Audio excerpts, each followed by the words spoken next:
Now, jealousy and insecurity can be challenging to deal with in a romantic relationship, whether you're married or not, or single or whatever. But there are several things that you can do to manage these feelings, and we're going to talk about that in today's video.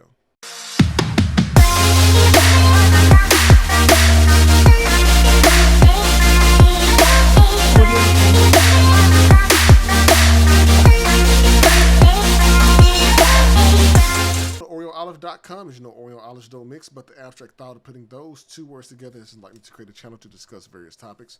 On today's episode, we're going to talk about how to deal with jealousy and insecurity in a romantic relationship. So whether you're married or you're single and just dating someone, maybe one of 6 of these tips can help you out in your relationship. So let me just give you just a little backstory here. When you're in a relationship with someone, I'm sure that many of you have encountered someone who could be a little bit overly possessive in terms of who you socialize with and who you deal with.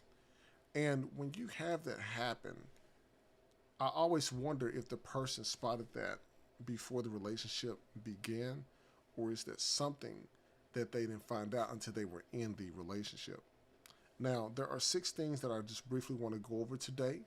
We're going to talk about those and kind of dialogue a little bit and see what we can get into with it, but not in any particular order or anything. But sometimes even just being out in public and just basically speaking to someone that you may not know walking down the street, sometimes that can set other people off. Both male and female can sometimes be overzealous and actually just get plain jealous just because someone just spoke to you. Now, there are different ways that you can handle that. Some people can get over it, some people cannot. But when you acknowledge those type of feelings that happen, that's one of the first things that you can do. And not in any particular order, but we're just kind of going down the list. But when you acknowledge your feelings, that's the first step to dealing with any kind of jealousy or insecurity that you may have, because that helps you acknowledge that you are feeling a particular way. Now, you don't try to push your feelings aside to pretend to be someone that you're not, or pretend that those feelings don't exist, because that in turn can hurt you in the long run.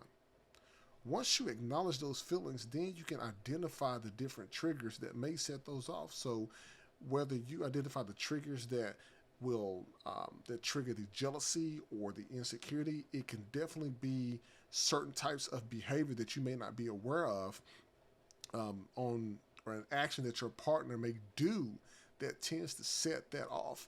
And it can basically help you lead to knowing yourself a little bit better. Now, once you know these, it can help you prepare for situations as you come across them in life or going throughout your relationship. So you definitely want to keep those, kind of at a hold, so that way, when you prepare for those situations, then you want to make sure that those don't make you feel insecure. Now, once you do that, one of the third things that you can do, which is really big that we miss out on, is communicating with your partner. And your partner could be your spouse, your wife, your husband, whatever. And what you do is when you communicate in your relationship, that's what a lot of people miss out on. So you have to actually talk to the person that you're with on how you're feeling, because oftentimes we do forget that, but you have to do so in a calm manner, so that way you all are able to have and talk about it in a rational manner.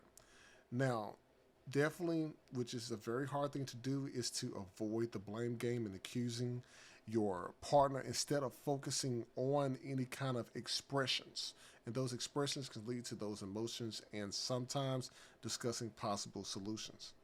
And one of the fourth things that you can do is, when you're working on your self-esteem, you're basically working on the insecurities that you have, or the lack of self-esteem that you have, and you build that self-confidence by engaging in different types of activity that's going to help build you up. So when you're looking at that, it could be anything from exercising to learning a new skill, heck, even walking around the block, to be honest with you. Just any new thing that you can do to kind of get your mind off of what you're normally used to dealing with, which can actually help. The fifth thing that you can do is you can practice a particular mindfulness And that's the practice of kind of being present, and you're aware of your thoughts and feelings. And when you're aware of your thoughts and feelings, that helps you pretty much realize when you are becoming jealous and insecure, even if your partner is just literally just speaking to someone. A lot of people tend to have problems with that, but that is kind of one thing that you have to take a step back on, and you have to observe your emotions without judgment. The sixth thing that you can look at, and a lot of people fail to do this, and especially in the black community, one thing for sure is we tend to not seek professional help. Now, some people think it's a taboo to discuss your relationship with someone that you don't know. Oftentimes people end up discussing it with friends or family. But you have to keep in mind when you're discussing that kind of things with family, sometimes they may not like your spouse or the person that you're dealing with.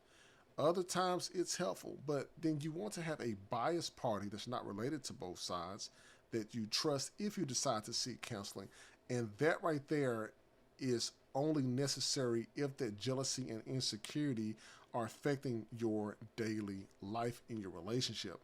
Now, when you seek that professional help, whether if it's a therapist, whether if it's a counselor, they can help you work through your emotions.